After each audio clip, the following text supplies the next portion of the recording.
Assalamualaikum warahmatullahi wabarakatuh. Perkenalkan, nama saya Reza Syafira Syafinatul Jannah, NIM 202101020001. Di sini saya akan menjelaskan tentang zakat fitrah. Zakat fitrah secara bahasa berasal dari kata zakka yuzaki zakatan, yang berarti suci, tumbuh, berkah, dan terpuji. Dalam buku pedoman zakat menurut bahasa berarti kesuburan, toharo, kesucian, barokah, keberkahan, dan juga tazkiyatan, mensucikan. Menurut istilah, zakat adalah sejumlah harta tertentu yang diwajibkan Allah untuk diserahkan kepada orang-orang yang berhak menerimanya dengan persyaratan tertentu. Dalam kitab Kifayah al-Ahyar, zakat adalah nama dari sejumlah harta tertentu yang diberikan kepada golongan tertentu dengan syarat tertentu. Zakat fitrah berarti mensucikan harta, karena dalam setiap harta manusia ada sebagian hak orang lain. Oleh karenanya, tidak ada suatu alasan pun bagi seorang hamba Allah yang beriman untuk tidak menunaikan zakat fitrah, karena telah diwajibkan bagi setiap muslim, laki-laki maupun perempuan, orang yang merdeka atau budak, anak kecil atau orang dewasa. Ini perkara yang telah disepakati oleh para ulama. Zakat fitrah mempunyai fungsi antara lain fungsi ibadah, fungsi membersihkan orang yang berpuasa dari ucapan dan perbuatan yang tidak bermanfaat, dan memberikan kecukupan kepada orang-orang miskin pada hari raya Idul Fitri. Beberapa definisi zakat fitrah di atas dapat disimpulkan bahwa zakat fitrah adalah zakat pribadi yang diwajibkan atas diri setiap muslim yang memiliki syarat-syarat tertentu yang ditunaikan pada bulan Ramadan sampai menjelang sholat Idul Fitri, yang berfungsi untuk membersihkan diri dari perbuatan yang tidak bermanfaat selama bulan Ramadan. Sekian yang dapat saya sampaikan, kurang lebihnya saya mohon maaf. Assalamualaikum warahmatullahi wabarakatuh. Nama saya Lisa Febrianti, NIM 20110105001015. Di sini saya akan menjelaskan mengenai hukum zakat fitrah.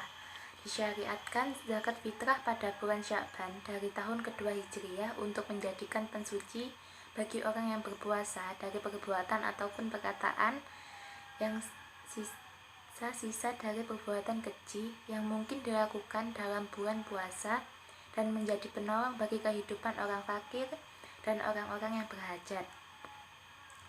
Zakat fitrah wajib ditunaikan pada bulan Ramadan dan diwajibkan kepada semua muslim tanpa terkecuali, baik dewasa maupun anak-anak, perempuan maupun laki-laki, dan orang merdeka ataupun hamba sahaya yang masih memiliki perbekalan sampai hari raya Idul Fitri. Ini merupakan kekhususan zakat fitrah dibandingkan dengan zakat mal.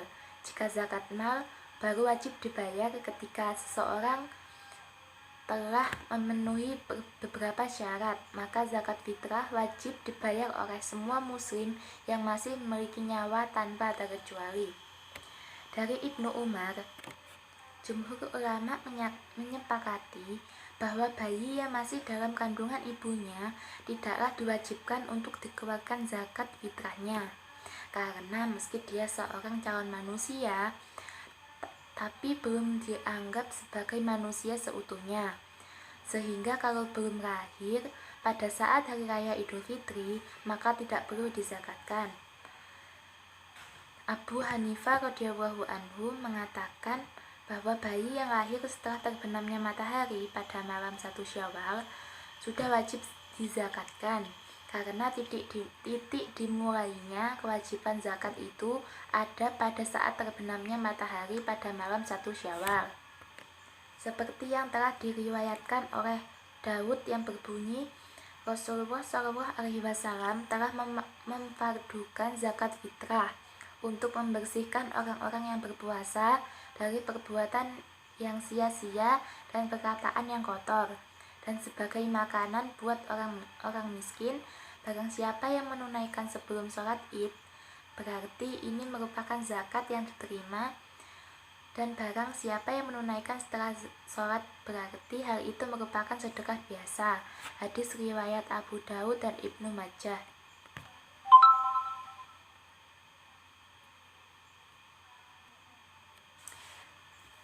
Ukuran dan waktu mengeluarkan zakat fitrah. Ukuran zakat fitrah. Imam Syafi'i berpendapat, menurut sunnah Rasulullah SAW, zakat fitrah adalah berupa makanan pokok atau makanan yang biasa dimakan oleh seseorang. Makanan yang harus dikeluarkan sebagai zakat fitrah adalah makanan yang paling sering dimakan oleh seseorang. Jika seseorang mendapat pinjaman berupa makanan dari orang lain, kemudian pinjaman tersebut habis pada malam 1 Syawal, maka ia tidak wajib mengeluarkan zakat fitrah. Apabila keesokan harinya ia ternyata mendapatkan makanan yang bisa dipakai untuk zakat fitrah, maka dalam hal ini ia tidak wajib mengeluarkan zakat fitrah karena waktunya sudah berlalu.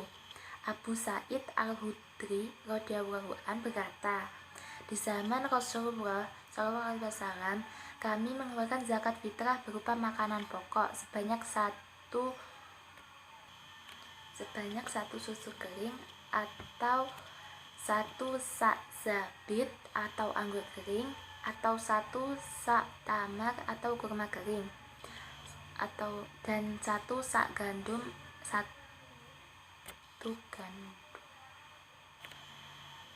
Demikianlah kami mengeluarkan zakat fitrah sampai pada suatu hari Muawiyah datang berhaji atau berumrah.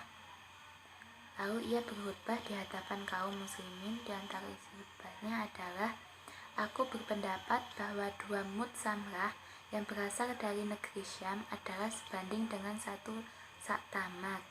Maka kaum muslimin mengikuti apa yang diucapkan oleh Muawiyah tersebut. Adapun ukuran yang dikeluarkan sebagai zakat fitrah adalah 1 sak, yaitu 1 sak yang biasa dipakai oleh Rasulullah. Apabila makanan tersebut berupa biji-bijian, maka ia hanya wajib mengeluarkan biji-bijian tersebut. Jadi ia tidak boleh mengeluarkan zakat fitrah berupa sawi, dan juga tidak boleh mengeluarkan zakat fitrah dengan harganya atau dengan uang. Sedangkan jenis barang yang harus dikeluarkan oleh bahan makanan pokok pada umumnya di suatu negeri, baik berupa gandum, kurma kering, kurma basah, ataupun tepung, bisa juga selain semua yang telah disebutkan yang merupakan makanan pokok warga suatu negeri, misalnya beras, jagung, dan apa-apa yang merupakan makanan pokok mereka di suatu negeri masing-masing. Para ulama pun sepakat bahwa zakat fitrah itu wajib, sebab lebaran pada akhir bulan Ramadan bertujuan untuk menggembirakan orang fakir miskin dan pembersih diri pribadi. Kemudian waktu mengeluarkan zakat fitrah. Waktu mengeluarkan zakat fitrah yang paling utama adalah sebelum manusia keluar menuju tempat sholat Id, dan boleh didahulukan 1 atau 2 hari sebelum hari raya Idul Fitri, sebagaimana yang dilakukan oleh Abdullah bin Umar radhiyallahu anhu. Adapun membayar zakat fitrah setelah selesai melaksanakan sholat Idul Fitri, maka tidak sah. Apabila hal demikian dilakukan, akan disebut dengan sedekah biasa, bukan zakat fitrah. Mungkin hanya itu yang bisa saya sampaikan, kurang lebihnya mohon maaf. Wassalamualaikum warahmatullahi wabarakatuh. Assalamualaikum warahmatullahi wabarakatuh. Perkenalkan, nama saya Riza Zulfa Rashida, NIM 2011110500010. Di sini saya akan menerangkan tentang materi muzaki zakat dan mustahik zakat. Muzaki zakat adalah orang yang wajib mengeluarkan zakat atas kepemilikan harta yang sudah mencapai nisab dan haul. Orang yang wajib membayar zakat harus memenuhi syarat. Syarat-syaratnya yaitu, yang pertama, beragama Islam. Kewajiban zakat hanya diwajibkan kepada orang yang beragama Islam. Yang kedua yaitu merdeka. Kewajiban membayar zakat hanya diwajibkan kepada orang-orang yang merdeka. Hamba sahaya tidak wajib mengeluarkan zakat. Dan yang ketiga yaitu dimiliki secara sempurna. Harta benda yang wajib dibayarkan zakat adalah harta yang dimiliki diri sendiri. Yang keempat yaitu mencapai nisab. Seorang muslim wajib membayar zakat jika harta yang dimilikinya telah mencapai nisabnya. Yang kelima yaitu telah haul. Harta benda wajib dikeluarkan zakat jika telah dimiliki selama 1 tahun penuh. Kemudian mustahik zakat. Mustahik zakat adalah istilah atau sebutan dari orang-orang yang berhak menerima zakat. Ada 8 orang yang berhak menerima zakat, yaitu yang pertama, fakir. Fakir adalah orang yang tidak memiliki harta benda ataupun mata pencaharian. Keadaan ini terjadi secara terus-menerus. Yang kedua yaitu miskin. Miskin berbeda dengan fakir. Orang miskin adalah orang yang memiliki harta dan pekerjaan tetapi belum memenuhi kebutuhan hidup sehari-hari. Yang ketiga yaitu rikob. Rikob adalah rikob atau memerdekakan budak. Budak yang dimaksud adalah seseorang muslim yang dijadikan budak kemudian dibeli dari harta zakat. Yang keempat yaitu gharim.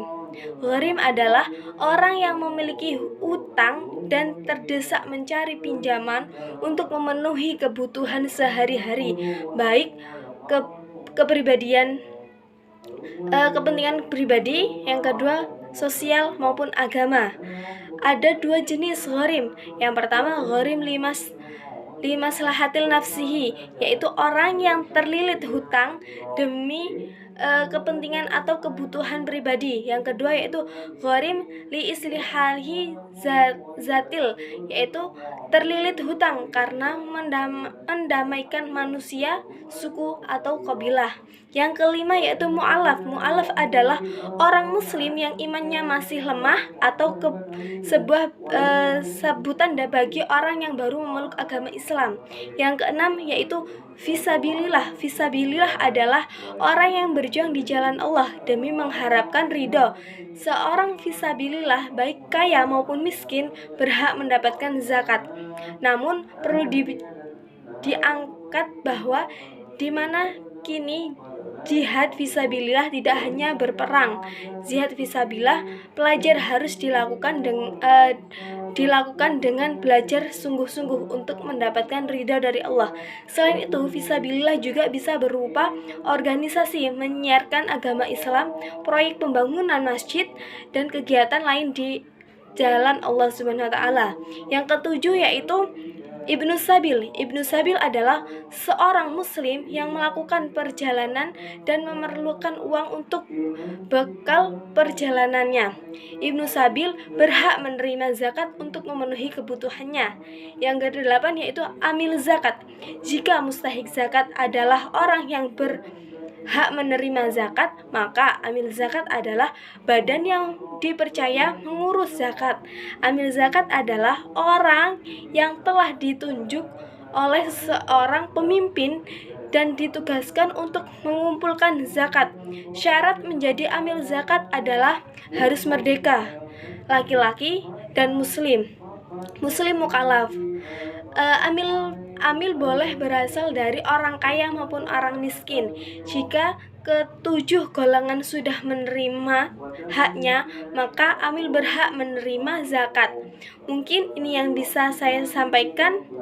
Saya mewakili kelompok 8. Apabila ada kekurangan dan kelebihan, kami mohon maaf yang sebesar-besarnya.